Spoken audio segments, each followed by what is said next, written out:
ముహమ్మద్ సల్లల్లాహు అలైహి వసల్లం ఈ సిరీస్లో భాగంగా తదుపరి వీడియోలకి మనం వెళ్ళిపోతాము.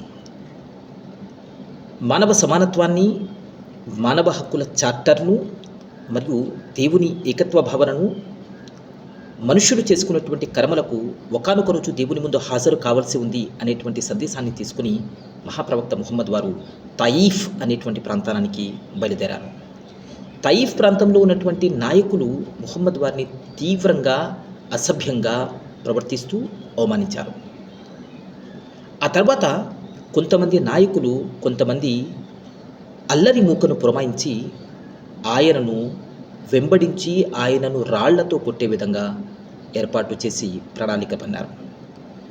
ముహమ్మద్ వారిని అసహించుకున్నాక, ముహమ్మద్ వారిని గెంటి వేసిన తర్వాత ఆయన తాయిఫ్ ప్రజల వైపునకు చూస్తూ అల్లాహ్తో దువా చేస్తూ ముందుకు సాగిపోయారు. కానీ ఎప్పుడైతే ఈ నాయకులు కుట్రతో కొంతమంది అల్లరి మూకను పురమాయించి రాళ్లతో కొట్టించడం ప్రారంభించారో, మహాప్రవక్త ముహమ్మద్ వారి యొక్క శరీరం అంతా రక్తసిక్తమైంది. మహాప్రవక్త ముహమ్మద్ వారు ఒక చెట్టు నీడన రక్తసిక్తమైనటువంటి శరీరంతో సొమ్మసిల్లి పడిపోయారు. ఆ తర్వాత కాసేపటికి మహాప్రవక్త ముహమ్మద్ వారు లేచి కూర్చున్నారు. తన ముఖాన్ని కాస్త నీళ్లతో కడుక్కునేటువంటి ప్రయత్నం చేశారు. ఆ తర్వాత ఆకాశం వైపునకు తిరిగి అల్లాహ్తో మొరపెట్టుకున్నారు. ఓ అల్లాహ్, ఇలాంటి వ్యక్తుల వద్దగా నీవు మమ్మల్ని పంపించింది అని అన్నారు. సృష్టికర్త అయినటువంటి దైవం తన ప్రవక్తపై వచ్చినటువంటి ఆపదకు ప్రతిగా ఇద్దరు దైవదూతల్ని పంపించాడు. హదీస్ గ్రంథాల్లో వస్తుంది, ఆ ఇద్దరు దైవదూతలు దైవ ప్రవక్త ముహమ్మద్ వారి దగ్గరికి వచ్చి అంటారు, ఓ ప్రవక్త ముహమ్మద్ సల్లల్లాహు అలైహి వసల్లం, మీరు ఆజ్ఞాపించండి.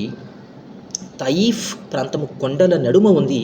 మీరు ఆజ్ఞాపిస్తే మేము ఈ కొండలను దగ్గరకు చేసి ఈ ప్రాంతాన్ని నుజ్జునుజ్జు చేసి వేస్తాము అని చెప్పి అంటారు.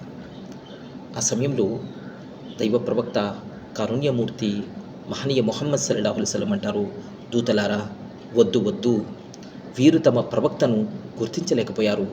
వీరు కాకపోతే వీరి తర్వాతి తరాలైన తమ దైవ ప్రవక్తను గుర్తిస్తారు. మానవ సమానత్వాన్ని, మానవ హక్కులను గుర్తించేటువంటి రోజు రాబోతుంది. ఖచ్చితంగా తర్వాతి తరాలైన నా సందేశాన్ని అర్థం చేసుకుంటారు అని చెప్పి మహాప్రవక్త కోరుకుంటూ అల్లాహ్ను ఈ విధంగా దువా చేశారు. ఓ అల్లాహ్, ఈ జాతి తెలియక తప్పు చేసింది, నా సోదరులు తెలియక తప్పు చేశారు, అల్లాహ్ వీరిని క్షమించు అంటూ దువా చేశారు. ఇది మహాప్రవక్త ముహమ్మద్ వారి యొక్క జీవితం. మరి మనం ఎలా ఉన్నాము? మన ఆయుధం క్షమాగుణమా? మన ఆయుధం ప్రతీకారమా? ఒక్కసారి బేరీజు వేసుకోవాల్సిన సమయం.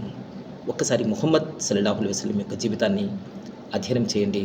ఆయన జీవితాన్ని ఆచరించడానికి, దానికి అనుగుణంగా ఆచరించడానికి ప్రయత్నం చేయండి.